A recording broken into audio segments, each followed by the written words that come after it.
Hi again, everyone. It's Colleen with Artwork by Colleen. Today I'm going to do a pink hollyhock. I know I picked the weirdest flowers, but I like to pick something a little bit different. So I'm starting with this pink. It's a little bit of peachiness, so I added that little bit of yellow. I'm also going to put this yellow and green together to make the center.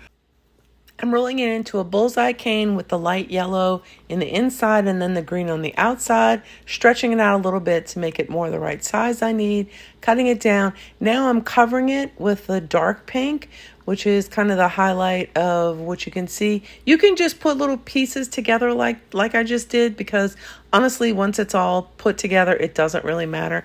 Now I'm going to take the light and the dark pink and I'm going to make a Skinner blend once again, so that I can make the petals.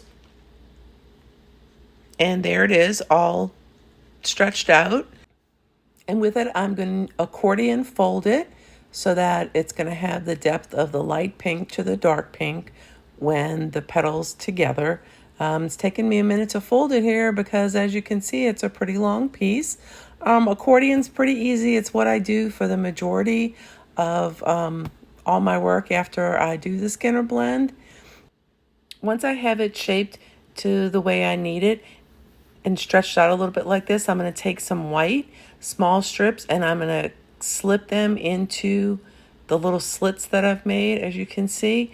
I'm doing that so that it gives the sort of starburst look effect that I want.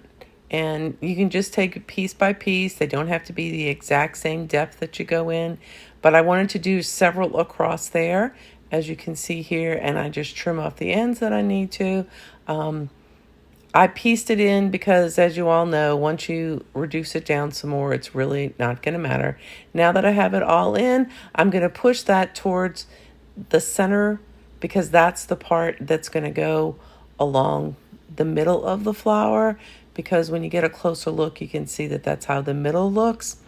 I've also decided to highlight around the edges of the petals with white so that it gives it a little better effect. You can see here that I cut it down, and also you can see that I took and I just took some needle, like knitting needles, and I pushed in the edges of the flowers to give it a little more depth so that they just weren't flat around the edge.